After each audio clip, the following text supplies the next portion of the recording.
Aunque las materias primas están brillando con luz propia, puede resultar complicado para los inversores entrar en un sector tan especializado, tan de nicho, tan volátil y que requiere tanta preparación. Los ETFs salen a la vanguardia como una opción para aquellos inversores que se quieren exponer a un sector en particular sin tener el dolor de cabeza que requiere el estudio sistemático de acciones. Y evidentemente las materias primas y la minería no son la excepción. Hoy volvemos con un capítulo sobre maneras de invertir en materias primas y hoy desvelamos todos los secretos sobre la inversión en materias primas a partir de ETFs.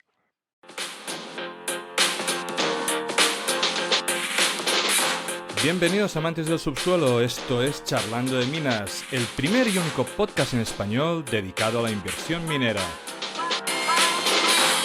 ¿Quieres aprender a invertir en recursos naturales? Suscríbete a nuestro podcast. ¿Te gusta nuestro contenido? Dale like, déjanos un comentario.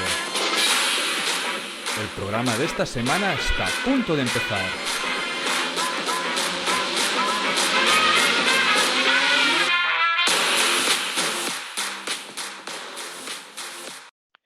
Bienvenidos a un nuevo capítulo de Charlando de Minas, el primer y único podcast en español dedicado a la inversión minera. Hoy haremos otro de estos capítulos que hemos nombrado maneras de invertir en materias primas. Y hoy vamos a hablar de ETFs y cómo usarlos para invertir en materias primas. Probablemente los ETFs es uno de los vehículos más populares para aquellos inversores que no quieren analizar acción por acción o empresa por empresa, y les es más fácil pues, posicionarse en el macro, posicionarse en un índice, posicionarse en una materia prima. Para hablar de ello tenemos ni más ni menos a Javier del Valle, socio cofundador de JF Partners y antiguo presentador de Negocios TV. Hola Javi, ¿cómo estás? Hola, Amadeu, gracias por invitarme. Un placer estar aquí en tu podcast. El placer es mío. Vamos a realizar este capítulo como todos estos que hacemos de conceptos que al final no hemos tratado en el podcast propiamente, y vamos a hacer de más general a más específico para así dar pues esa curva de aprendizaje y que la gente pueda ir cogiendo los conceptos. Así que para empezar lo que voy a decir es, ¿podrías explicarnos qué son exactamente los ETFs y por qué han ganado tanta popularidad últimamente entre los inversores? Pues sí, Amadeu, bueno, esto es la, es la pregunta más del millón, ¿no? Porque, ¿qué es un ETF? Porque siempre lo mencionamos y parece ya la gente que cree que los ETFs son índices o que los ETFs son fondos o que los ETFs son acciones. Bueno, todo esto en sí es correcto y a la vez incorrecto. O sea, al final un ETF lo que es un fondo cotizado que permite replicar, vamos a decirlo así, un índice subyacente o algunos pues replican alguna materia prima, un metal, algún tipo de derivado, cualquier cosa, ¿no? Entonces, luego ya tenemos distinciones entre lo que sería el ETF, el ETN y el ETC. Y luego vemos si Mm, quieres, porque el tema de claro. commodities, el tema de materias primas, en Europa siempre consideramos ETCs, pero también hay que tener en cuenta la normativa. ¿Vale? En Estados Unidos, por ejemplo, si nos vamos a nos dirían, pues por ejemplo, los ETFs de commodities son generalmente llamados ETCs, ¿no? Exchange and Traded Commodities. Vale, pero eso solo, por ejemplo, en Europa, por la normativa UCITS, pero por ejemplo, en Estados Unidos, el ETF de oro es un ETF, el GLD, el Claro. conocido GLD. Y luego también el inversor que es europeo tiene que saber que desde 2018 la normativa MIFID lo que impide es que los inversores europeos compren ETFs que no llevan el kit. Entonces, todos los ETFs estadounidenses se nos cierra la puerta. No podemos comprar un ETF estadounidense, tenemos que comprar la equivalencia que cotice en Europa. Pero por dar el ejemplo más sencillo, y luego vamos desgranando poco a poco, y todos Ujú. tenemos que decir por qué nace el ETF, pues el ETF sería, pues por ejemplo, replicar un fondo cotizado. Pues coges de repente y dices, ¿cómo puedo invertir en un índice? ¿No? Por ejemplo, en S&P 500, pues tienes dos formas de hacerlo. Un índice no se puede comprar porque es por puntos, es una media. Entonces, se inventaron primero los fondos indexados y luego fue la segunda revolución la de los ETFs. Entonces, el ETF no tiene a nadie en la gestión más que el emisor, que básicamente lo que hace es replicar ese subyacente, ese índice, y otorgar la misma rentabilidad que el índice. Y luego ya entramos en si es de réplica física, de réplica sintética, de Claro, claro, acumulación, distribución. Pero mira, te pincho la imagen para que se vea bien. Esta imagen es claro. de JP Morgan, creo, Y esta es lo más importante, ¿no? El emisor del ETF lo que hace básicamente, para entender la diferencia con un fondo, porque alguien diría, pues esto es lo mismo que un fondo indexado. No realmente. Un fondo indexado, tú lo que estás comprando es una participación del fondo y tienes un valor liquidativo. El ETF no, el ETF cotiza en bolsa como las acciones. Es como si fuese una empresa que cotiza, pero el subyacente que replica es el índice en concreto, ¿no? Entonces, por ejemplo, el emisor, que es donde pone ETF Issuer, lo que haría, podría ser VanEck, podría ser iShares, podría ser BlackRock, cualquiera, ¿no? iShares es de BlackRock. Entonces, lo que haría es comprar los activos, si es de réplica física, que componen el índice que quiere replicar. Primero haría la política de inversión, que es queremos replicar el S&P 500. Perfecto, compraría las 500 acciones del S&P 500, eso sería el NAV, y luego podría hacer acciones, esas ETFs, las acciones del ETF, que cotizan en un mercado. Entonces, el SPY, por ejemplo, que es el ETF más conocido del S&P 500 en Estados Unidos, Claro. cotiza luego en la bolsa estadounidense y los inversores la compran y la venden. No tiene nada que ver el precio al que está el SPY con respecto a su réplica, aunque más o menos va a la par, obviamente, que el subyacente, porque se compone, y ahí es lo que llamamos tracking error, cuánto te alejas del subyacente, porque lo que busca es eso, se compone de las mismas acciones para replicar, y esa es un poco la idea, de forma idéntica al subyacente que quieran, ¿no? Muy bien. Entonces, has expuesto diferentes, ¿no? Productos o vehículos para invertir en que todos se asemejan mucho, ¿no? Al final has hablado de índice, has hablado de fondo indexado, y has hablado de ETF. ¿Puedes decir, por ejemplo, las ventajas y desventajas de invertir en cada uno de ellos, o cuáles son también las diferencias de alguna forma para el inversor? Sí, a ver, principalmente, sí, es lo que decíamos, ¿no? Si quieres invertir en un índice, tienes dos opciones, ¿no? O te vas a un índice, o te vas a un fondo Mm. indexado que replique al índice, por ejemplo, un fondo Vanguard del S&P 500, o te puedes ir a un ETF.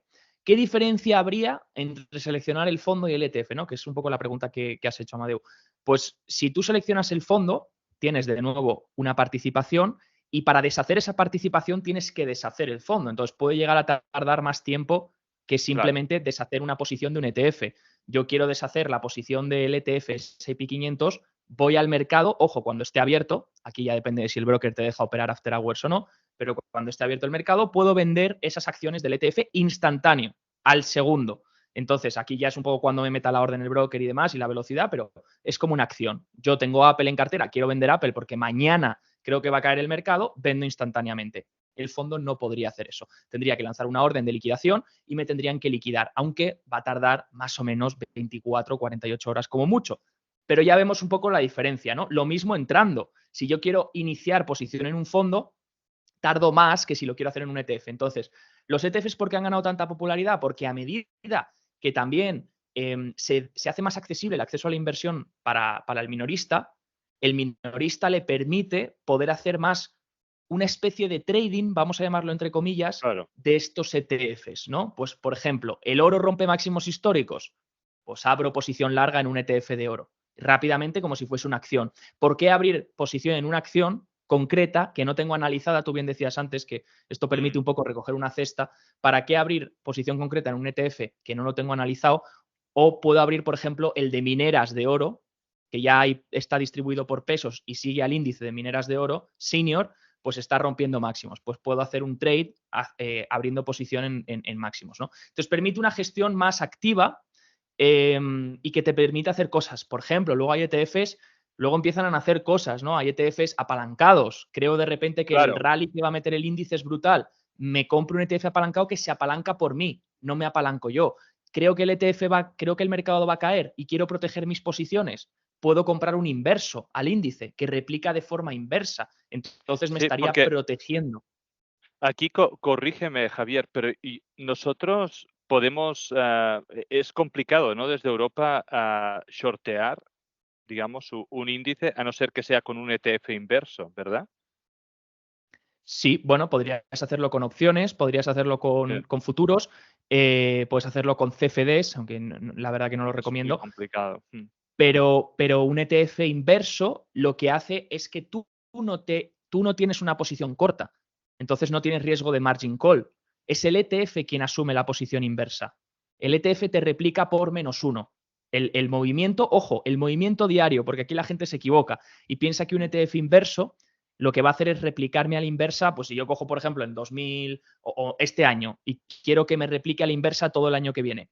No, el ETF inverso te promete que te replica cada día a la inversa, pero el ETF va rebalanceando. Entonces, la base del Claro, ETF es cambiante. Entonces, te puedes topar con incluso, aunque el índice caiga, el subyacente caiga, el inverso que te debería haber subido y haber ganado dinero, porque has acertado el movimiento, le pierdas pasta. Le puedes claro. llegar a perder dinero. No, es que siempre shortear al final o ir en corto es algo que la gente tiene que tener muy claro el vehículo y muy claro las acciones de tomar. No es tan simple, entre comillas, ¿no? Como ir en largo, donde al final es ir que una acción vaya bien y que siempre tienes claro que puedes perder eso que de alguna forma has invertido, ¿no? En el caso de hacer cortos, es, bajo mi punto de vista, es mucho más fácil de perder dinero. Vamos, porque has dicho un punto bastante importante cuando has dicho que habían diferentes tipos de ETFs, ¿no? Has dicho réplica física, réplica sintética, pero es que además me has dicho dos otros que no los tenía yo muy controlados. Así que, ¿puedes describir de alguna fórmula esos tipos de ETFs que hay y que se diferencian entre unos y otros? Perfecto, Amadeu. Ahora mismo lo comentamos. Mira, te quería enseñar un ejemplo aquí de la Ajá, CNMV, que la misma CNMV da sobre. Bueno, este es apalancado, perdóname, el inverso, ¿vale? Sobre el muy bien. valor de un inverso, ¿no? Entonces dice, compramos un ETF inverso el día 0 por valor de 100, ¿no? Entonces el día 1 el índice sube un 5%, por lo que nuestro resultado de ETF inverso es menos 5 euros. Ese mismo día nos replica la inversa, entonces perdemos pasta porque el ETF ha subido y nosotros estábamos en un inverso, ¿no? Entonces hace lo Muy bien. contrario. Pero si esperamos hasta el día 4, el índice ha caído un 6,44% y nuestra posición, que esperaríamos que subiese un 6,44%, haciendo exactamente lo inverso, solo ha subido un 3,46%. Esto es porque la base es cambiante y lo que hace el ETF inverso es darte la inversa de cada día. Pero si tu Claro. base ha disminuido, aunque tú le ganes a la posición, tienes partes de una menor base. Entonces, te puede ir en tu contra, ¿no? Te puede penalizar. Por eso ETFs inversos tienen mucho peligro, ¿no? Al final los puedes coger para un día concreto, 2 días, una semana como mucho, pero como vemos en esta gráfica, aquí tienes un ETF triple apalancado, porque luego los hay apalancados también, por Mm, 3, mm. por -3, apalancado inverso. Entonces, 3 veces la inversa.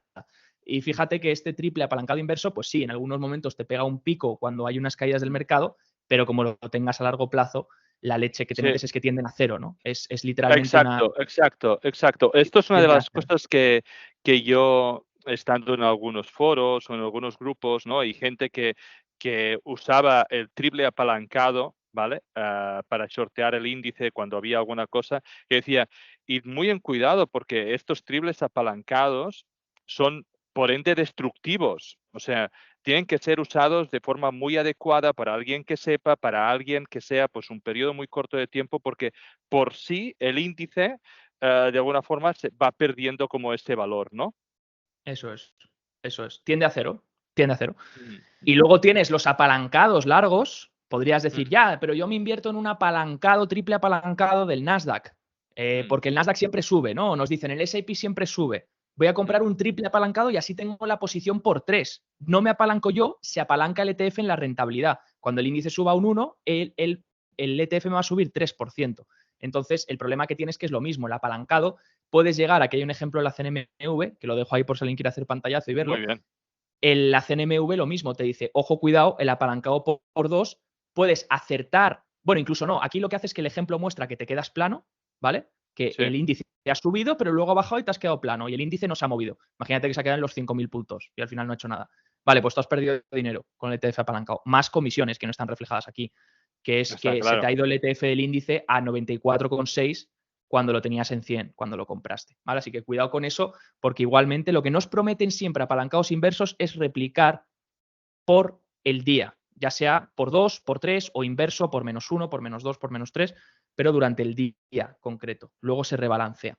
Y luego lo que me decías de ETFs físicos, voy a aprovechar para poner esto, ya que lo tengo por aquí. Muy bien. La réplica física o la réplica sintética. Esto es muy importante cuando compramos un ETF. Bueno, principalmente hay 3 tipos de ETF, ¿vale? Que comentábamos antes. Están los ETFs, que son fondos cotizados como tal, los ETCs, que es ya para la dominación de materias primas, sobre todo aquí en Europa, te comentaba el tema de UCITS, dice que la regulación dice que un ETF, si no está lo suficientemente diversificado, no puede considerarse ETF. Entonces, si yo quiero comprar un ETF de solo oro, aquí en Europa van a tener una designación de ETCs, ¿de acuerdo? Pero a lo mejor en Estados Unidos no. En Estados Unidos no tiene por qué diferenciarse así, ¿vale? Por ejemplo, el GLD hemos dicho que como es todo oro físico, es un ETF. Pero es que esto ya depende un poco de la regulación y qué se considera dentro de la normativa, ¿no? Pero luego tienes los ETNs que son más para temas de deuda o temas del VIX, tienes inversos al VIX, ETFs del VIX, lo que sea, ¿no? Vale. Entonces, ¿qué es un...? Luego dentro de los ETFs, digamos que queremos comprar uno del S&P 500 y tenemos 2 tipos de conceptos. Tenemos que el ETF puede ser de réplica física o de réplica sintética. Básicamente, el ETF de réplica física lo que hace es comprar todas las acciones del S&P 500. Va a comprar con el dinero del ETF las 500 participaciones del índice y va a ir haciendo el rebalanceo constante para igualar al índice, para tener un tracking error, que es la diferencia entre lo que replica entre lo que hace el índice y lo que al final te replica el ETF. La idea de un ETF es que te dé un tracking error lo menor posible, porque tú quieres que te replique el subyacente al máximo. Si te da un tracking error enorme, yo no confiaré en la gestión o el emisor del ETF, porque si el SP me está haciendo un 10. ¿Cuál debe ser el tracking error estándar, digamos, o a partir de cuál tú te sientes cómodo, digamos? Es muy pequeño, no supera el 1%, es muy pequeño en estos ETFs de réplica, o sea, estos ETFs que replican un índice con tanto volumen y tanta liquidez que tienen, debería ser mínimo, debería ser casi idéntico. Luego ya el tema es que tienes las divisas, ¿vale? Hay 3 consideraciones a tener en cuenta en las divisas en los ETFs, cuando los compras desde fuera, entonces eso ya es otra historia.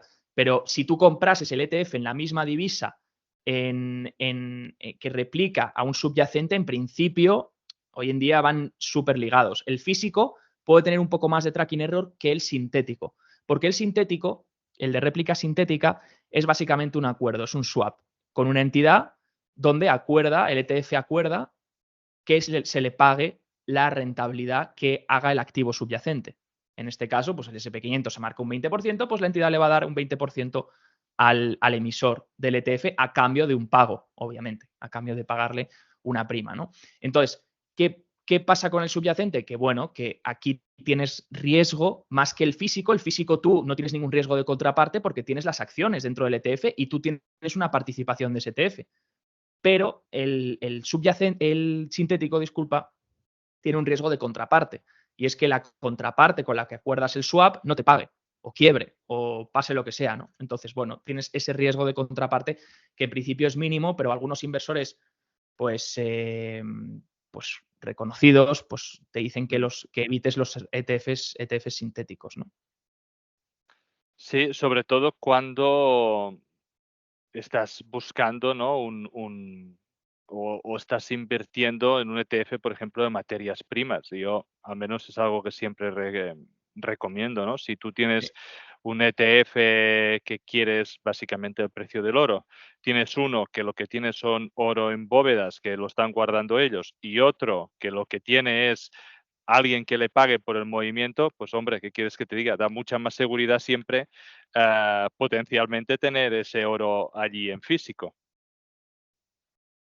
Efectivamente. El GLD, por ejemplo, tiene el oro físico y básicamente te cobran ese coste de gestión por gestionar el oro y es como una especie de trust donde pues almacenan el oro físico y luego pues puedes tener problemas a la hora de asegurar el NAV, ¿no? Puede haber momentos en los que hay tanta demanda del ETF y no hay oro físico, como creo que pasó en 2011 con el de Sprott, que entonces cancelen el acceso al ETF, ¿no? Porque no pueden asegurar todas las posiciones con oro físico, ¿no? Porque no encontraban en el mercado. Entonces, eso ya es un poco lo que te puedes encontrar más en el tema de materias primas. De nuevo, es lo que tú dices, esto cuando van aumentando los riesgos es cuando te metes en mercados, sobre todo que son más ilíquidos o donde dependes también de más factores, donde, por ejemplo, la materia prima, tenemos el ejemplo, por ejemplo, de lo que pasó con el ETF de uso en petróleo en 2020, cuando los futuros se fueron a negativo. Entonces, tienes ahí varios ejemplos que han ocurrido, pero no solo con ETFs de materias primas, ha ocurrido también como, por ejemplo, ETFs de volatilidad, de short volatility, porque el inversor, una estrategia que adopta también es comprar un ETF inverso a la volatilidad. Porque si estás en un mercado alcista, la volatilidad baja, el inverso a la volatilidad sube. Claro. Y estos ETNs lo que hacen es compran el futuro en la curva contango, ¿no? En parecido a materias primas. Compras el futuro de 2 meses, vendes el de un mes y roleas. ¿Qué pasa? Que cuando la curva se te gira, estás jodido. Y ahí es donde hemos visto ETFs. En 2018 ocurrió lo que se llama el Volmagedón, que es que de repente se disparó la volatilidad y ETFs, hubo ETFs que tuvieron que cerrar. Se liquidó el Velocity de XIV, creo que era el ticker. Se liquidó por completo en un día. En un día cayó un 90 y se cerró. Entonces te puede pasar. Son cosas que, bueno, que cuanto más el sector es más ilíquido o más estás en una posición inversa o apalancada, pues más incrementan los riesgos.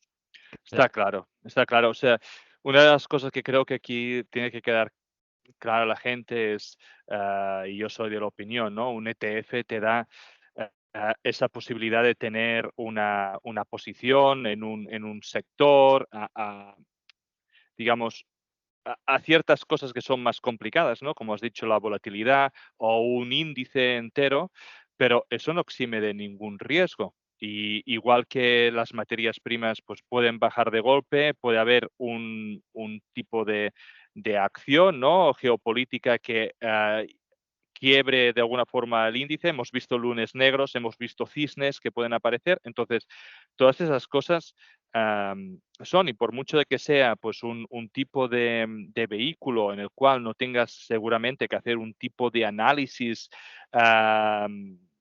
tan específico como el de comprar una industria particular o una acción particular, pues tiene sus riesgos como cualquier tipo de inversión. Efectivamente.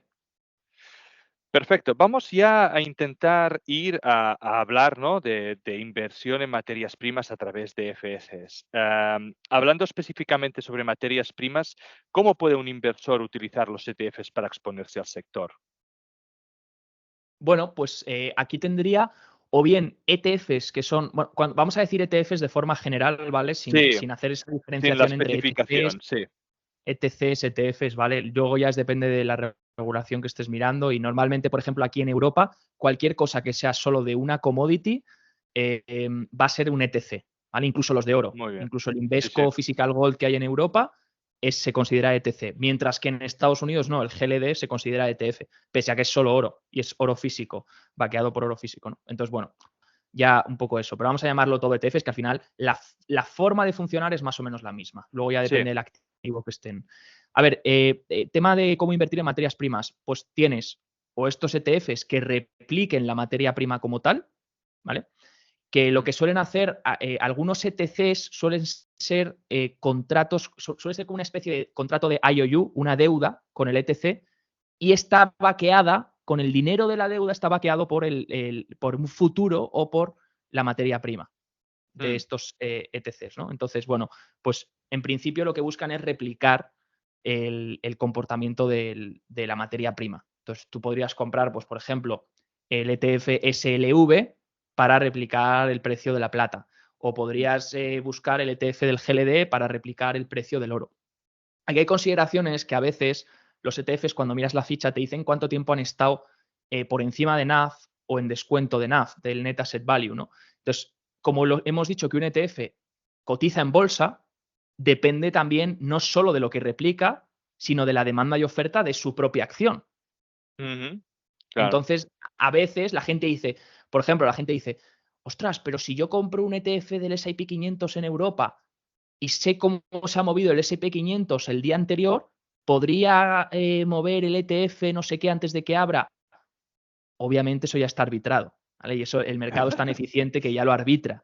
Entonces, Claro. no se suelen producir muchas divergencias porque eso se generaría un arbitraje que enseguida el mercado corregiría, ¿no?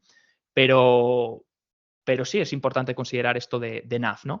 Y luego, pues tendrías o bien para comprar un activo, o sea, para comprar un ETF que replique una materia prima como tal, un ETF que replique una cesta de materias primas. Hay algunos ETFs, por ejemplo, de temas de materias primas de agricultura, Muy ETFs que bien. sean todo commodities, que repliquen índices como el Bloomberg Commodities o otros índices. O luego tienes, pues, ETFs que sean una especie, que repliquen índices de empresas del sector. Entonces, por ejemplo, el GDX, en vez del GLD hemos dicho que es el del oro, pues el GDX, todo esto es en Estados Unidos, en Europa habría que encontrar Sí. la equivalencia. El GDX serían las mineras senior, pues todas las empresas mineras senior están en el GDX y luego tú te podrías ir a la ficha del ETF para ver cuáles son los pesos de esas mineras, ¿no? El GDXJ es las mineras junior. Pues lo mismo en todos los campos, más o menos, tienes luego las empresas que también están ligadas al sector, ¿no? Entonces puedes invertir también en ese ETF. En vez de decir lo que tú decías, Amadeo, en vez de decir, oye, creo que las mineras ahora mismo cotizan a descuento con respecto a lo que está haciendo el oro, ¿no? El oro ha roto los 2000 y algo, ha roto máximos y decimos, oye, las mineras de oro están prácticamente en mínimos, quiero comprar una minera de oro para corregir esa divergencia. Bueno, si no quieres aventurarte a analizar una minera de oro porque tiene riesgo operacional, porque no sabes analizarla, porque requiere un análisis específico, pues podrías comprar un ETF, por supuesto. Podrías comprar un ETF como posiciona esa temática. Y el ETF pues, te va a dar los pesos que replican el índice, ¿no? Para replicar el índice. Aquí yo tengo, has sacado bastantes temas y tengo varias preguntas, ¿no? El primero es, si, por ejemplo, hay ETF de oro, hay ETF de plata, Sprott sacó el de uranio, y había el de platino, paladio, pero realmente no hay un ETF para cada materia prima, ¿no? ¿Qué es lo que hace de que hayan ciertas materias primas que tengan un ETF dedicado a ello y otras no? Bueno, la liquidez, yo creo, y la demanda de ese ETF. Si al final el ETF, bueno, pues tienes los principales, ¿no? Yo te he ido mencionando los principales de los emisores, pero, por ejemplo, de oro también tiene uno Sprott, si no me equivoco. Entonces, que Sí, sí. hay un montón de ETFs emisores que pueden crear el ETF, pero luego siempre uno menciona, uno cuando va a la tabla, mira, te voy a enseñar aquí, por ejemplo, la tabla de Finviz, uno cuando va a la tabla a ver si la tengo por algún otro lado. Aquí. Uno cuando va a la tabla de Finviz, aquí lo que le aparecen son los ETFs estadounidenses que cotizan en Estados Unidos con mayor volumen y por tanto liquidez. Entonces los más, por así decirlo, los más grandes. Luego tienes ETFs, ¿puedes encontrar ETFs de materias primas concretas? Sí, pero luego ya depende también el volumen y la liquidez del ETF. Por eso es muy Claro. importante, cuando vemos el ETF es muy importante ver la liquidez. Y de hecho yo recomiendo ver el gráfico.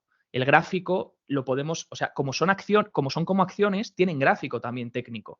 Entonces puedes ver el gráfico en cualquier plataforma, TradingView, Webull, donde quieras. Y yo recomiendo ver el gráfico porque un gráfico de cotización te muestra una cosa imprescindible y es cómo de líquido es el activo. Si resulta que va dando saltos en el gráfico y no se completa el gráfico o las velas, significa que hay gaps, es muy líquido el ETF y se va moviendo por gaps y saltos en función de cuando consigue cruzar órdenes.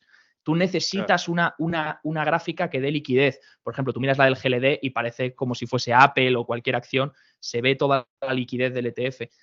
Entonces, muy importante, si no vemos este ETF es porque nadie se ha animado a lo mejor a hacerlo porque no hay, porque no hay negocio o no hay demanda. Y en el Claro. momento en el que salga, también cuidado con los ETFs en sectores o materias muy concretas y muy pequeños, o de ETFs, porque también hay ETFs que se denominan Smart Beta o algunos incluso que hacen estrategias concretas. Hay, por ejemplo, uno que hace una estrategia con opciones para conseguir para conseguir el cash flow y no sé qué, y luego ves el ETF y tiene una liquidez enana, ¿no? Y luego son Claro. 500 millones y dices, hostia, cuidado, porque como te metas en esto, no puedes deshacer posición o no es tan fácil deshacer la posición si tienes falta de liquidez. Entonces, siempre mirar la liquidez y siempre mirar que el tamaño del sea grande, sea líquido y se mueva bien, no se mueva por saltos. Ya es un poco, esta pregunta es un poco más a tu opinión personal, ¿no? Pero estábamos hablando de, por ejemplo, de ETF de oro, ETF de minera senior GDX o las junior GDXJ, pero sí que cuando comparas, por ejemplo, cómo ha evolucionado el precio de las mineras, del oro en comparación a las mineras, pues es bastante decepcionante, ¿no? Para las mineras podemos ver el GDX y el GDXJ que no se han comportado bien en comparación al precio del oro. ¿Tú por qué consideras que esto ha sido así? Bueno, aquí entras en otro tipo de activo, ¿no? Que es una acción y por tanto hay que valorarla como tal, aunque dependa mucho del oro.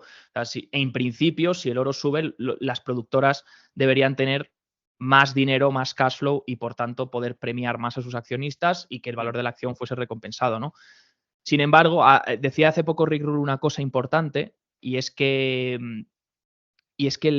a veces las mineras de oro no han sabido otorgar ese valor al accionista, de premiar exacto. ese valor al accionista. Entonces, el mercado lo sabe y el mercado también descuenta que las mineras de oro, pues sí, tienen el oro más alto y están empezando a hacer, a estos precios del oro pueden empezar a hacer mucho más dinero y flujo de caja, pero también descuentan que los costes operativos son mayores. El acceso a la financiación es más caro. Mm, Entonces, tienes esos costes que también incrementan y lo que tienes que mirar es los márgenes. Al final, lo que te gustaría ver es una expansión de márgenes en las mineras y cuando esa expansión de márgenes llegue, es cuando el accionista va a empezar a reconocer entonces el valor. Pero estoy de acuerdo que están cotizando una valoración absurda para el movimiento que hemos visto, del oro.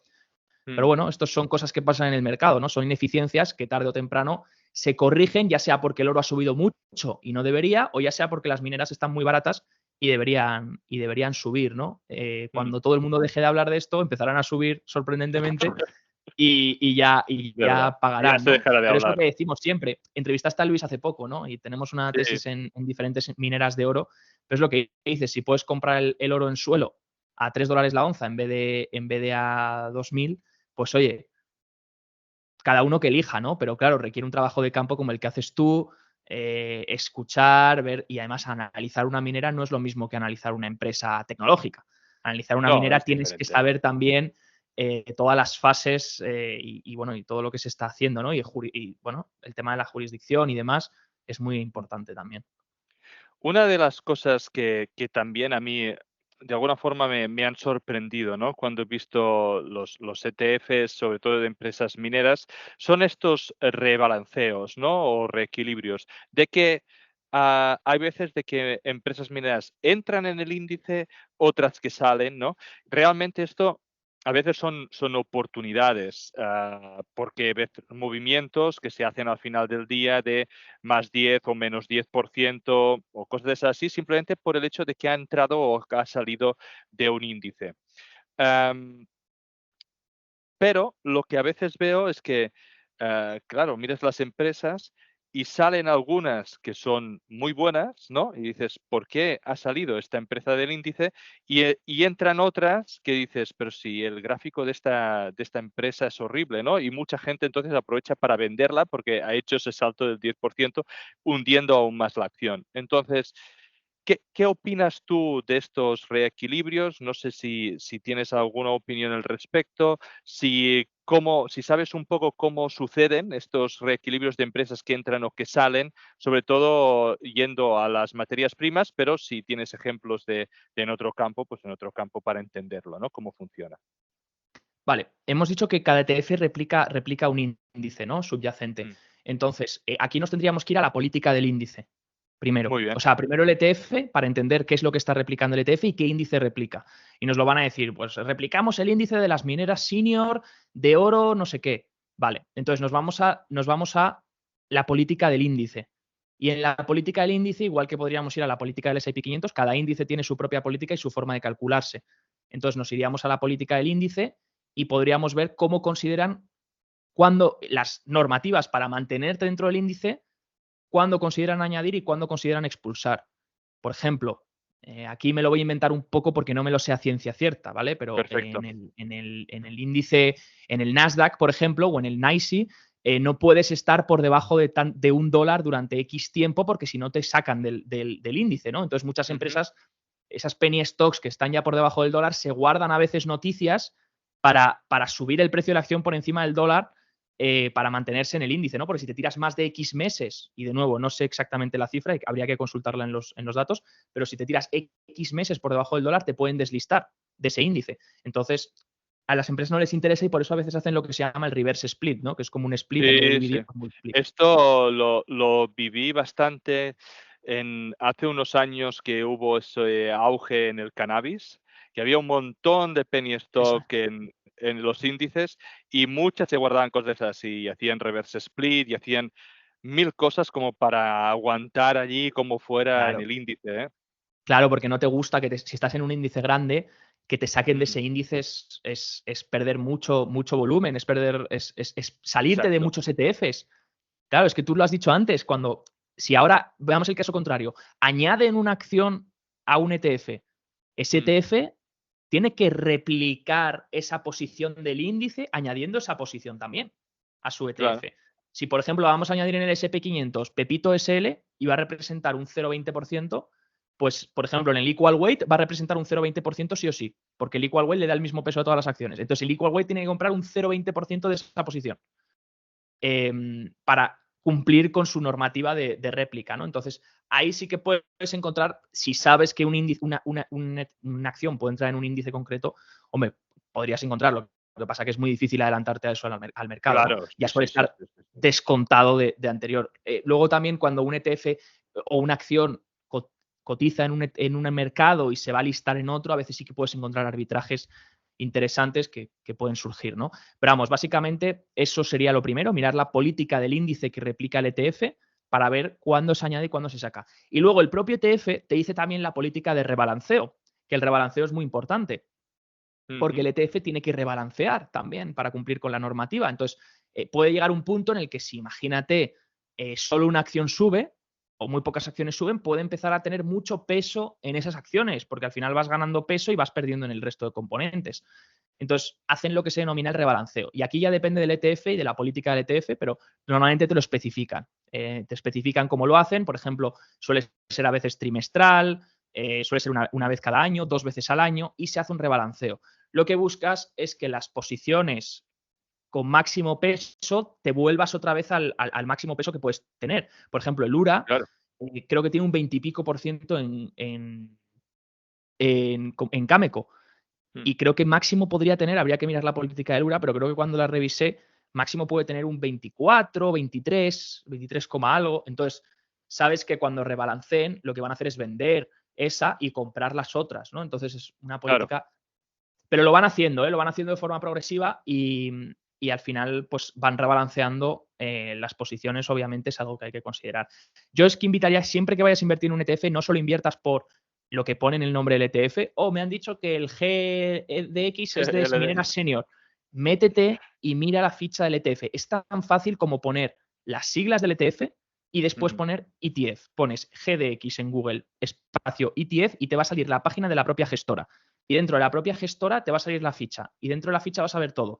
Los componentes ahora con sus pesos, la réplica que hace, las normativas. Y yo recomiendo que la gente se lo lea. Y también la comisión del ETF, que tienen como los fondos exacto, muy comisión. importante. Es menor que un fondo, pero también tiene. Hay una de las ventajas y desventajas que comentábamos antes entre No, fondo y y que cuando dices eso, y que creo que es un gran consejo para todos aquellos que quieren invertir, y pensar que esta documentación es mucho más fácil y simple de entender que lo que pueda ser un informe, ¿vale? Por lo tanto, a nadie le asusta, ¿vale? Tener que buscar esa documentación, porque al final no deja de ser qué es lo que contratamos, ¿vale? Y es Claro. algo que todo el mundo debería mirar antes de comprar, como debe ser lógico. Y ahora te voy a plantear de alguna forma tu opinión también, ¿vale? Sobre todo en estos ETFs de materias primas y vamos a ir, por ejemplo, el de uranio, ¿no? Que realmente causó sensación hace un par de años cuando salió en el Sprott. Am, ¿Y cómo crees que este tipo de materias primas, de ETFs de materias primas, se pueden verse afectados, ¿no? Por burbujas especulativas, ¿no? Ah, el ETF de uranio se creó, ¿por qué? Porque pues, se veía esa oportunidad especulativa en el uranio, que se empezaba a hacer todo el run run. hemos visto cómo realmente el uranio ha pasado y ahora me lo voy a inventar, pero los últimos años de los $20, ¿vale? Cuando estaba en destrucción, hemos llegado hasta los 100. Ahora hemos corregido de una forma más o menos sana, veremos cómo tira. Pero ¿qué va a pasar en un ETF de esos? ¿No? Yo me pregunto, ¿qué va a pasar cuando esté en modo burbuja total? ¿Pueden de alguna forma terminar vendiéndolo por el hecho de que realmente hay un gran beneficio que se puede hacer allí? ¿O qué pasa después cuando la burbuja estalla y eso realmente se hunde? ¿No? Son como los dos escenarios que podemos ver de cara al futuro. ¿Y tú qué opinas que es lo que suele pasar o puede pasar en este tipo de escenario? Bueno, pues lo que hemos comentado un poco antes, ¿no, Madeu? Que al final, por pasar puede pasar de todo, incluso cosas que no tengamos contempladas, que es un poco lo que siempre acaba pasando. Acaba pasando el escenario que nadie se imagina, ¿no? Como por Mm, ejemplo, ¿quién iba a decir que el petróleo en 2020 se iba a ir a futuros en negativo? El uso, lo que te decía antes del ETF uso, sufrió mucho y tuvo que cambiar toda la política del fondo durante ese mismo mes y empezar a comprar futuros a corto plazo, a largo plazo, porque a corto plazo no paraba de perder dinero y si no tenían que cerrar el ETF, ¿no? Entonces, eso te va a pasar, te puede pasar con muchos, por ejemplo, en 2011 un ETF de oro físico, lo mismo, tuvo que cerrar la contratación al ETF porque no podían cubrir las posiciones. O sea, cuando tienes una burbuja, entiendo que lo que pasaría, lo más lógico es que habría tanta demanda por el ETF que seguramente se te podría ir a premium sobre NAV y entonces estos ETFs van a tener que, si son de réplica física, van a tener que asegurar esa participación con la materia prima física, con el metal físico, y si no lo encuentran en el mercado, no pueden hacerlo, pues entonces podrían un poco frenar esos accesos a nuevos inversores, ¿no? Al ETF. Entonces ya es un poco cualquier cosa que pueda suceder, no hay que estar preparado para todo. Lo bueno de los ETFs es que puedes tomar medidas de contingencia también, si un ETF de repente está cayendo un 10% en el día, puedes vender la posición y no pasa nada, no estás atrapado claro, hasta que cierre el valor liquidativo, ¿no? Entonces es una opción, ¿no? Si estuviese en un fondo y de repente, pues vamos a tocar madera, ¿vale? Pero pueden sí, pasar, sí, porque ha pasado en el pasado, ¿no? Hay un atentado, hay una declaración de guerra, cualquier cisne negro que podamos imaginar, el ETF puede entrar al broker, darle a vender y vendo todo enseguida. ¿Sabes? Interactive, de hecho, tiene una opción que es vender todo y te cierra todas las un botón posiciones. rojo, ¿no? En un segundo y medio te has cerrado todas las posiciones. Entonces, bueno, ese es el tema, ¿no? Luego los fondos, pues tardarías más en deshacer la posición, que es un poco lo que pasó en 2020. La gente se quedó más atrapada en los fondos, pero también lo fueron rotando a monetarios, ¿no? Que luego los fondos, como beneficio que tienes es que en España tenemos el IRPF traspasable, ¿no? No tenemos que declarar por la plusvalía, la podemos ir acumulando y cambiando de fondo siempre y cuando cumpla con las condiciones de IRPF traspasable, ¿no? Entonces, eso es lo malo único para los españoles en tema de ETFs, pero también en cuanto a fondos no tienes disponible tanta cosa como podrías encontrar con ETFs. Recomiendo mirar la liquidez, sobre todo porque es muy importante, y sobre todo entenderla porque no es la liquidez del ETF de Estados Unidos, no es la liquidez del GLD, es la liquidez del ETF equivalente en Europa. Tú tienes que buscar la Claro, equivalencia porque el de Estados Unidos hemos dicho que no lo podemos comprar. Entonces, ojo, porque el GLD puede tener mucha liquidez, pero luego te vas a la equivalencia europea y puedes toparte con un ETF que tenga poca liquidez, ¿no? Ahí tienes otro riesgo, ¿no? Y, y bueno, en caso de empezar a caer una materia prima o demás, pues considera que si es un ETF apalancado, pues ojo, cuidado, porque podrías entonces incurrir en una quiebra del ETF que claro. ha pasado, o incluso si es apalancado inverso o inverso solo, también te puede pasar. Por ejemplo, daba el ejemplo en Volmagedón, fue Mm, ese cisne negro que ocurrió con la volatilidad en 2018. La volatilidad del VIX empezó a dispararse en un mercado en el que todo estaba, no había tensión todavía, no parecía haber tensión, y de repente un día para otro se dispara el VIX y el inverso del VIX, el XIV, que fue el Velocity, que cerró sus puertas en un solo día, se metió un piñazo, ¿no? Entonces, en un solo día, menos 90%. Y adiós LTF. Entonces, bueno, ¿podrías haber evitado esto si tuvieses un stop loss? A lo mejor. A lo mejor no te hubiese entrado bien la orden, pero a lo mejor si tuvieses un stop loss te hubieses conseguido salir un poco, ¿no? Por eso, Claro. siempre mucho cuidado con estos ETFs inversos, apalancados o tal. Yo intentaría ir siempre a por lo que más volumen tenga, lo que lleven los fondos de inversión. Sabes que si un fondo de inversión lleva el GLD o el GDXJ o el GDX, sabes que obviamente es un ETF que a lo mejor no va a tener riesgos considerables. Pero claro está que luego tienes el riesgo del subyacente, ¿no? Que si las mineras de oro se van a mínimos, pues oye, es normal que el GDX te caiga, porque está replicando eso. No puede replicar Está otra claro. cosa, ¿no? Entonces, y ahora ya para cerrar, ¿no? Son dos preguntas. La primera es que Rick Rule dice, ¿no? Voy a invertir en un ETF. ¿Por qué voy a invertir, ¿no? en un ETF de empresas, por ejemplo, mineras? Y eso lo podemos extrapolar a cualquier otro sector, ¿no? Si no invertiría en la mitad de las empresas que están en él, ¿no? ¿Qué le dirías entonces a alguien que dice eso?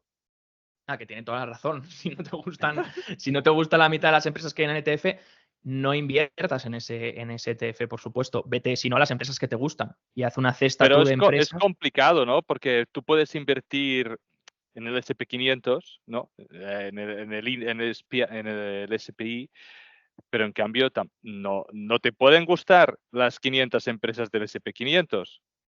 Bueno, puedes coger el S&P, estás largo beta, y si alguna de no te gusta, te haces un short a Un esa. short. Y estás cogiendo todas. Es lo que hacen los fondos long short, ¿no? Se ponen largo Sí, algo y corto en lo otro. Entonces, estás cogiendo solo el alfa. Eh, es una opción, ¿no? Puedes decir, oye, si te gusta muchísimo el S&P 500, pero odias Tesla, oye, abre una posición larga S&P 500, ponte corto Tesla en paralelo. Y estás haciendo una muy posición bien. relativa a todo largo S&P menos Tesla. Entonces, si te sale bien, pues mejor aún. Eso ya depende de cada uno, ¿no? Obviamente los ETFs al final tienes que ser un poco más abierto en el sentido de que no te importe tanto alguna acción concreta, también el peso que tenga dentro del ETF. Por ejemplo, si Rick Rule me dice, no me gusta el 50% de este ETF, pero resulta que ese 50% tiene menos de un 20% del peso, pues yo no le daría la razón a Rick Rule. Diría, pues a Muy lo bien. mejor sí interesa, porque si solo el 20% están las acciones que no me gusta, tengo un 80% en acciones que sí me gustan. Entonces, si me va a abaratar los Y costes, sin hacer todo el trabajo que implica, ¿no? claro, Es que claro. Entonces, sobre todo dependen, en un ETF al final las posiciones que mueven el ETF son las principales que tienen peso, ¿no? En el S&P 500, ponderado por market cap, las acciones que más están moviendo el S&P 500 este último año son las 10 más grandes, que ya Claro, tienen un peso del 40%, entonces, bueno, 35%. Entonces, si tú te vas a exponer hoy en el S&P 500 market weight, te tienen que gustar las top 10 del índice. Te tiene que gustar Microsoft, Apple, Nvidia, porque como no te gusten, no te expongas al S&P 500. O tienes versiones en algunos ETFs, sobre todo de sectores, ¿vale? No tanto a lo mejor en tan materias primas porque no hay tanto mercado, pero de algunos sectores, por ejemplo, te diría el sector energético. ¿Quieres invertir en el sector energético? Tienes el equal weight del sector energético, que te da el mismo peso a todas las acciones del ETF del sector. O el S&P 500 equal weight, equiponderado, mismo peso, que es un 0,20 a cada acción del índice. Entonces, a lo mejor dices, hostia, pues yo no quiero darle el peso a las 10 más grandes tan grande. Quiero darle el mismo peso a todas las acciones del S&P 500. Perfecto, tienes un equiponderado. Entonces, también luego los ETFs tienen diferentes temáticas, ¿no? Porque a medida que van surgiendo índices que miden diferentes cosas para medir el mercado, hay ETFs que surgen para poder comprar estos índices. Al final, un ETF claro, lo que permite es comprar un índice concreto, comprar un subyacente concreto que no podrías comprar sino por tu cuenta. de otra manera. Perfecto. Y ya para terminar, ¿no? Para ti, ¿cuál es, digamos, el inversor ideal, ¿no? Para un ETF. Ahora que hemos terminado de alguna forma toda la charla, toda la terminología, ¿a quién se le recomendaría que invierta en ETFs? Vale, los ETFs lo bueno que tienen, Amadeu, es que hay tanto volumen, son tan grandes y es un mercado tan importante que se puede adaptar a muchos tipos de perfiles de inversión. O sea, puede ir desde, vamos a identificar los principales, ¿no? Puede ir desde el que quiere invertir de forma pasiva y dice, quiero hacerme una cartera del, pues lo que te haría un robo-advisor, pero no quieres pagar las comisiones del robo-advisor. Quieres hacértelo Muy bien. tú, porque quieres también poder rotar el ETF en caso de que te apetezca o poder cerrar la posición en un día si te apetece. Vale, perfecto, pues te puedes coger, por ejemplo, un 20% del ETF S&P 500, otro 20% del ACWI, ¿no? Que es el MSCI World, otro 20% lo quieres en oro, te coges un ETF del GLD y te compones tú una cartera que Como la puedes llevar a cartera largo permanente, plazo. casi. Sí, una cartera casi como un robo-advisor a largo plazo de los diferentes activos y con unas comisiones muy bajas y que tú puedes ir aportando todos los meses a esos ETFs. Y vas aportando, y vas aportando, y vas aportando. Luego, ojo, cuidado con la divisa del ETF, ¿vale? Es algo que no hemos comentado, pero el tema de la divisa es muy importante. Luego, eres un inversor activo. Pues ya sea, te creas una cartera que es una cartera más activa de momentum. Pues imagínate, por ejemplo, hay estrategias que dicen, pues cada 3 meses se factorizan todos los sectores y me pongo largo en los 3 sectores con mejor momentum. Eso sería una estrategia activa. Pues ya está. Pues, y eso me permiten los ETFs hacerlo porque los fondos sería un coñazo tener que deshacer posición, etc. cada mes. Claro. En cambio, en el ETF, compro, vendo, compro, vendo, compro, vendo. Luego tienes que entender los costes de slippage, ¿no? Esos costes también de transacción por estar todo el rato cambiando de ETFs. Y luego tienes, para la posición activa también, eres un inversor activo y dices, va a caer el mercado, pero tengo posiciones largas en mineras, en no sé qué, o en no sé cuántos. Pero creo que va a caer el mercado y quiero protegerme. Puedes comprar un inverso un día. ¿Crees que va a caer el dólar y quieres protegerte contra el euro? Puedes comprar un ETF largo euro, short dólar. Tienes opciones, ¿no? Entonces los ETFs dan muchas opciones en ese estilo para poder cubrirte, para poder hacer trading, para poder proteger tu cartera y demás. Y luego, pues por último, eres un inversor que quiere acceder a un tipo de concreto de mercado, una temática concreta de mercado y no sabes cómo hacerlo, pues el ETF te puede dar la oportunidad de hacerlo sin tener que irte tú a comprar un futuro de uranio o irte a comprar una minera de uranio concreta. Pues a lo mejor quieres invertir, pues mira, quiero ser muy especulativo con el uranio, quiero meter un 5% de la carterita ahí porque es una temática que me gusta, considero que es necesario en el futuro y tal. Pues venga, cógete el URA o cógete el ETF Sprott y tienes ahí unas cuantas mineras de uranio, las más grandes que te representan el ETF, ¿no? Pues todas esas posibilidades se pueden dar para cualquier tipo de inversor. Perfecto, Javier. Creo que hemos cubierto muy bien tanto lo básico del ETF como cómo invertir, ¿no? Sobre todo en materias primas o minería, que es lo de que va el podcast. Poder explicar esa forma de inversión que de alguna forma nos faltaba, ¿no? En estos capítulos de maneras de invertir en materias primas.